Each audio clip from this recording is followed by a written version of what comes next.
Welcome to the Release to Shine podcast. We are focusing on mastering the art of goal setting, and this is part 3.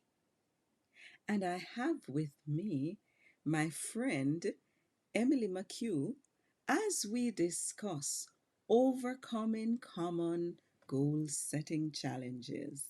I trust you will find this insightful. Let's invite Emily in. Welcome, Emily. It's great to have you again. Thank you. Thank you so much, Megan. Thanks for having me, and great to see you again. It's It been a is while. it has been a while. It has been a while. I've been doing a little traveling and training, which is a Yes. part of what I do. So here we are and welcome again. We're looking at overcoming common goal setting challenges. But Emily, before we get into this discussion, can you tell our viewers a little about yourself? Well, I am an author, the author of The Little Girl's Guide to Entrepreneurship, which is a book about my entrepreneurial journey. And it was inspired by some of the experiences that I had as an entrepreneur that I wanted to share with others. And as a result of that, I ended up founding the Supercharged Club, which is an online community for accountability support and being a guide for the entrepreneurial journey. So I am the Supercharged coach of the Supercharged Club for new and aspiring entrepreneurs to help them become whatever they want to be on their entrepreneurial journey. All right, thank you.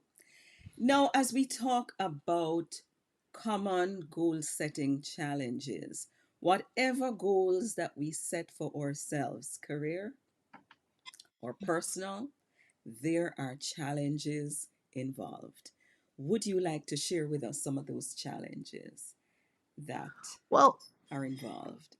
one of the challenges is just staying committed to your goal and not being distracted from your goals. So the commitment, overcoming distractions, overcoming the vagaries of the process of not feeling like showing up or not feeling like following through on a given day, even though you've decided you want to do it. Circumstances may arise that make you not want to follow through, or maybe you don't feel it's worth it anymore because it's so hard, or it's harder than what you thought, or more involved. So, whatever that may be, there can be all kinds of obstacles that can arise between you and your goal and can be a major challenge for you fulfilling it. All right. Could self doubt be a part of those obstacles? I would say it's probably a primary one because you can doubt yourself for many reasons. One, do you have the capability to fulfill the goal you've set? Do you have the resources? Do you have the help or the support that you need to carry it through, depending on what the goal is? Mhm. So you may feel that there's so many external factors to yourself that why bother, or it's you can come up with these things and you start to doubt, and the doubt overcomes your finding, it drains your energy of finding the solutions because you're caught up in the doubt process. Many times that can happen. And some of us, like myself, there's a big one, procrastination. I know the last time we that came up in our conversation. Yes, yes. It is a problem. It And is what do a you do with it problem. when it happens, Megan? What's your how do you handle that? For example, today I spent most of the day working on administrative stuff that I've been putting off for a while. 5 weeks of putting them off. And I said, I've got to attack them today. I'm not going beyond today. But Yeah. once you start doing the task that Mhm. you've been putting off, I find that it is so much easier. And I've been asking myself, why don't I do this weekly? Because it Mhm. makes life easier if I do it weekly instead of waiting 5 weeks, Meg. Megan, I think it boils down to anything we don't want to do, we're going to delay. I think that's the bottom line. So obviously you might prefer to do something else, or there's a task you much prefer. So you will do all the tasks you prefer, and all the ones we don't, we just leave to the end. And of course it does pile up and becomes worse. That is true. But in the time that it's happening, we justify it by saying I can do it later until later becomes whatever amount of time. And I think that's a huge obstacle to goal setting in terms of or accomplishing the goal anyway, is that we can find that reason. And sometimes it could be a wonderful reason. You have many other things to do. So, but yeah, What are that's some of those? Thanks for that. What are some of those time management techniques to combat procrastination, for example? well, a lot of that I really do believe has to do with your energy levels. So if you set a time to do an administrative task that you don't really enjoy and you set it at the same time that your energy levels are low, that's a recipe for disaster. So you've got to put it at a time where you know you have a little more energy, you're a little more pep in your step, if you will, to address it, and it won't feel as draining. But if you're already drained and you schedule it for a drain time, then it makes it worse. So that's one thing. So being aware of when you may feel you work optimally, whether it's in the morning, in the afternoon, evening, everyone is unique in that regard to make that determination. But try to place it at a point in time where number one, you have the energy, and number two, your distractions are less at that time. The phone maybe is less likely to ring, or you're less likely to get interrupted. So those are two things right there that could help with that. And what about practicing self compassion to Yeah. deal with self doubt? Well, self-compassion is good. I just wanted to, before we just jump into self-compassion, which is actually a part of it, is you might have a reward to look forward to after you do this unpleasant task. Now, that reward should not be something that causes other problems, like, oh, I'm going to eat a bar of chocolate. That is not the kind of reward I would recommend, because it's the wrong incentive, I think, for doing things. But the self-compassion comes in really with what I'm saying with the energy, because you're acknowledging that you're not the same throughout the day, okay? Mhm, And then also, if you are indeed truly tired, then go and rest and revive yourself, so you will now have the energy to mhm, complete things. And then maybe, yes, have a treat, something you could go for a walk, or do something that you really enjoy, listen to music, or watch maybe a video you've been wanting to see. Then now you've earned the time to watch it. I don't know, mhm. something that you feel makes lifts your spirits.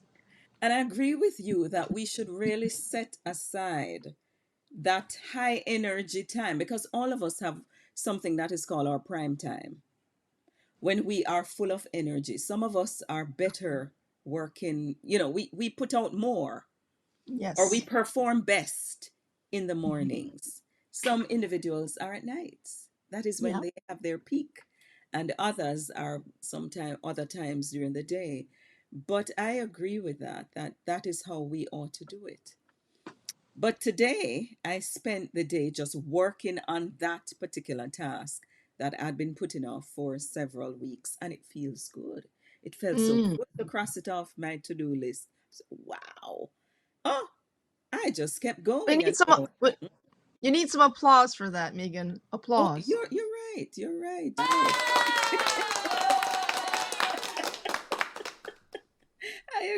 I agree with you. What about maintaining focus and motivation? How can one do that to alleviate this lack of focus? All kinds of things can have an impact on your focus. One of them is diets and nutrition. What are we eating that could, Mhm, a lot of sugars or a lot of things that make us hyper or tired or whatever, or caffeine? Different people will, whatever you are consuming definitely directly has that direct impact on your brain and how your brain works. People tend to overlook that. They think it doesn't, it's not so, but it absolutely is. So that is one thing I would say. Are you hydrated? Are you drinking enough water, pure water, and less sugary drinks? Are you consuming things that give you energy, and energy that's actually healthy energy as opposed to short-term peak and flop energy, if you will. So it's like sustainable energy. That's one area in particular to address. And I would start with that. I really would. Mhm. I want you to keep going. Just keep going because I know you came prepared to share with us how to overcome these challenges. So I'm going to give you the Yes. opportunity to share. Okay, well, I have 5 key things I would like to highlight on this topic of how to overcome common goal setting challenges. And the first one we referred to in the beginning is to commit to the goal. And that is a concerted effort that you make where you say, yes, I am willing to commit to what it takes. First of all, you're aware of what it takes. And number two, you're willing to commit to it. So it's kind of both together, the awareness of the process and then committing to the process. So that's the first step in this overcoming. The second step is to write it down. Write down your goals. It has been said by many research studies that the people who write down their goals are more likely to accomplish their goals by a significant margin. So just take a piece of paper, take a notebook, make a journal of your goals and what they are, and by when you hope to accomplish them, and really get a little specific with yourself and the steps that it takes. And when you have that on paper, even if you forget on those days where you might lose a little motivation, you can go and read and remind yourself what your goals were. So that's one thing. So it's a record of what you're doing. After you write it down, so you commit, then you write it down. The third thing you want to do is have a tracking system. Mm. How do you track your goals progress? If I said I want to do something every day, do I have a little chart that I can just tick off and say, okay, day 1, day 2, day 3, I accomplished all these things? Or I'm on track with the goal that I set. So you have something like visual in front of you, whether it's a sheet of paper, a spreadsheet, some kind of digital file, or whatever form you choose, that you can literally go and check it off and be able to hold yourself accountable that way. And that leads me to the fourth point, which is accountability. Being able to know how to get encouragement when you're stuck. Like the days where you're maybe falling off and you're not really keeping up or whatever. What are you going to use to hold you accountable? And do you have an accountability partner? Today, I did a podcast with someone on my Supercharged with Emily podcast where we talked about that, where I had my accountability partner that I'm working on a specific project. And we were talking about how we hold each other accountable. And it's very easy to lose the steam, but when you know someone is kind of monitoring you or aware of what goals you set, you feel more responsible to show up like, yes, I actually can tell you I did check that off this week. So maybe you find yourself an accountability partner. Maybe you find yourself join a group. That's why I have the Supercharged Club that people can come, and especially if you're on a similar journey, that's where it's particularly helpful. That accountability piece is very important. There's the self accountability and also accountability to others. The fifth step in this overcoming the challenges of goal setting is celebrating the wins along the way and recognizing what those wins are so that you can indeed celebrate them. And when you build that in, then you have this process you can follow. So, just as a recap, first of all, you want to commit to the goal, number one. Number two, write down the goal. Number three, have a tracking system for the goal. Number four, have accountability in place to keep you on track and encouraged. And number five, celebrate along the way.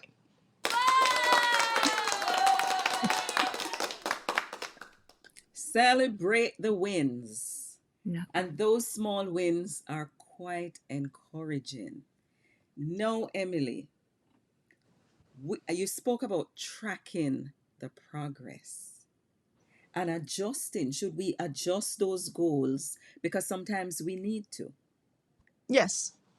Yes, sometimes we do need to. Maybe sometimes we're a little bit too ambitious with a goal. It's going to take longer than you anticipated. Then okay, then stretch it out. The most important thing is that you are working towards it. Even if it takes you longer or twice as long, that's really not that important. More important is that you are working towards it on a consistent basis. And chunking those tasks. Yes, breaking the goal down into sub goals and sub projects, because sometimes people have this big old massive goal like I want to start a business. Well, starting a business has a whole lot of steps and a whole lot of Mhm. departments. There's the marketing, there's the administrative, there's the operational, there's the finance. So it has all of this. So if you just look at it like this, you're like, where do I start? What's first? What's next? And Mhm. by compartmentalizing it and prioritizing, then we know this is what we tackle first, this is what we tackle next, and so on. Right. All right. Any other points that you'd like to share with our viewers regarding how they should deal with these obstacles or these challenges on their path to mastering the art of goal setting? Yes, I would like to actually add in there the whole idea of having this positive mindset of how they think. Mhm. And going back to the self doubt, I mean, everything is kind of circular in what we're talking about here. It's an iterative process. One thing affects the other and the other and the other. But many times, everything starts in our mind. And if we don't have a positive outlook on on our goal, like if we don't think it's possible, then right away, again, going back to the self doubt. So, what I have done, as I mentioned, that a lot of people, when they're starting a business or starting a new venture, whether it's a new business or not, or a new job or whatever it is that could be new, they may get to the place where they don't know what to do next because of all the doubts that they have. So I created what I call your supercharge your mindset roadmap to give people positive reinforcement. There's certain mind traps, negative mindset traps you can fall into, and then some counter to that. So I have that, which I offer as a free gift if people are interested at emilymchugh.com/free gift. I don't know if that got cut off, but I'm going to say it again. emilymchugh.com/free gift. And you download that, you get that roadmap to supercharge your mindset. I think it can be a helpful tool. Megan, I just want to add, I will probably include some goal setting sheets in there as well because I've been adjusting like to include more things. And that's one of the things I wanted to actually add because I find that when it comes to developing a mindset, it's about that tracking process. So it's a part of the whole thing. Emily, you have packaged this so well. But I know that there are some individuals who are emotionally distressed by the goals they have to accomplish. What do you say to that group of individuals? I say, I'm one of you. Okay. It's not like you're separate and apart. We all experience that. And I recently had this challenge where I was working through this software that was causing me a lot of trouble with my business. And I was like, how am I going to get through this thing? I'm stuck here. I'm stuck there. I try to reach out here, try to reach out there, and I'm getting nowhere, spinning my wheels and accomplishing nothing and getting very, very flustered and wasting time. And so I'm like, okay, what are my options? So I stop before just flying off the handle, thinking, okay, your options are try to reach out to people who may be in a similar situation to you. Are there other people using the software? Have they overcome it or what are they doing? And that's what I did. And on Facebook, I reached out to some of the Facebook groups I'm in and asked people, and I got feedback. And as a result of that outreach, I got the accountability partner that I mentioned a while ago, who was working on the same software, having similar challenges. She shared what she did. I shared things I did, and it really helped. And as a result, I was able to get someone that I can actually hire who can help me with this process. So I think it's just really like stepping back and don't let your emotions take over, which is easy for us to do, but try to not make them. So I'm sorry, I cut you off with that applause. I need you to just repeat that little part at the end because it I, really does need another applause. But go ahead and say. I think I got it out, but I don't remember what I just said. All right. But you spoke Flanking. about hiring someone Ah, to help. yes. Yeah. And that is where I'm at because I have not been online for a few weeks because of the enormous activities that are involved in my business. And I was traveling across this country and training, and it has trained me. This weekend I was ill. Sometimes you have to get help. You No, can't do absolutely. it alone. And No. this is why the goal setting journey can become emotional because we're Oh, yeah. trying to do this all by ourselves. Right. Delegating is important. And whether you're delegating by employing someone in your firm to do it, or if there's someone already, you're helping to offload some of those responsibilities that you have in helping them to grow and to develop, or you outsource that part of the business. Yeah, And we just have to look at it that way because definitely. we're just one person. Yes, We and should Megan, try to do it all alone, you know? Yes. that's right. A lot of people have the loner mentality and they think that it shows your grit and your resilience and your whatever that you can do things alone, but that's not really what it shows. I mean, you have enough, you showed that already by launching forth in your venture or your activity or whatever your goal Mhm, is in the mhm, first place. Now, mhm. what's really smart is how can I expedite it? What can I do to get it done faster than me? You know, that proverb that says, I think it's an African proverb, that if you want to go fast, Yes, you go alone, but if you alone, want to go far, you go go together. together. Mhm. Together. Yes. And that's so, can't say that enough to describe our situation here. Someone might be listening Before and you say, but move on, it has all there it has also been said that there's no I'm team. there's no There's I in I in the team. word team. Mhm. Yes, yes, Together each accomplish more. When we work yes, together, we accomplish so much more. Sorry, you may go ahead with yes, your point. yes. Oh no, don't tell me that I took it away. Oh no.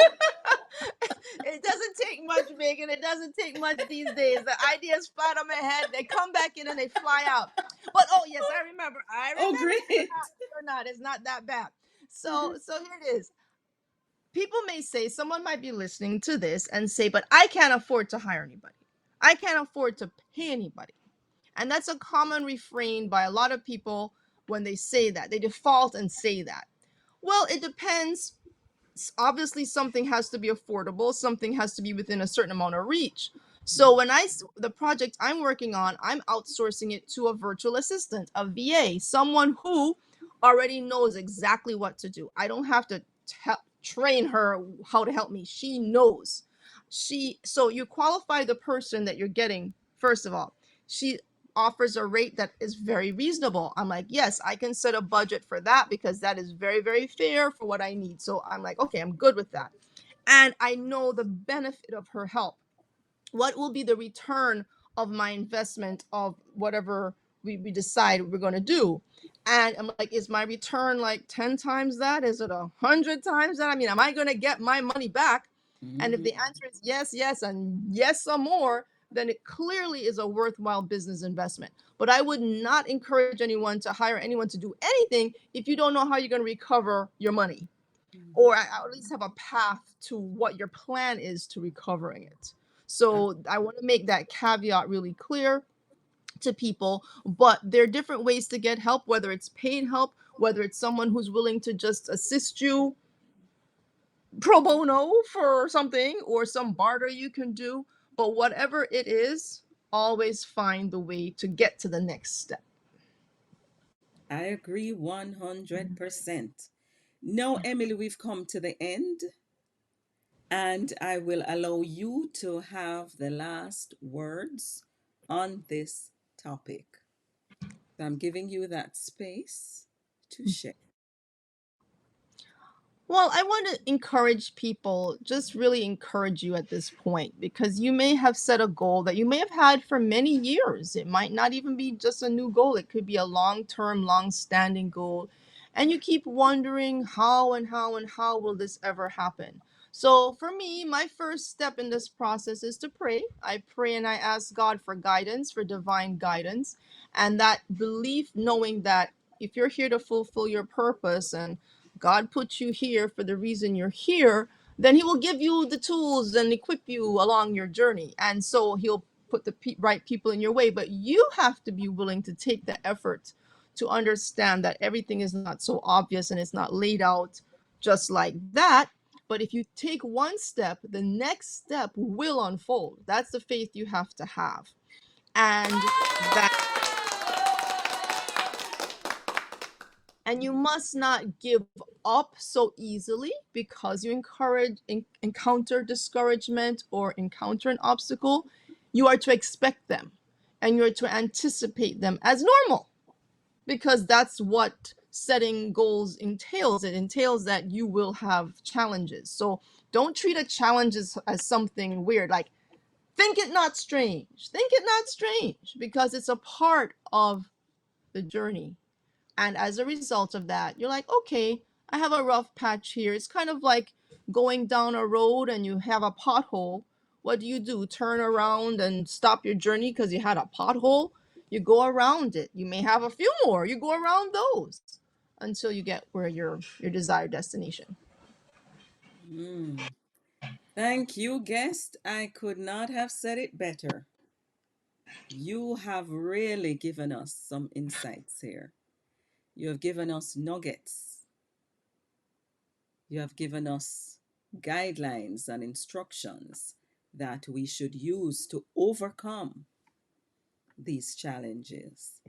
And so we just want to say to you, thank you on your journey of entrepreneurial coach. Thank you for always being there when I call. You're always available when I call you. Easily accessible, young lady. No, she's very busy. But when I call her, even if it's a text message later, it's okay. I get her.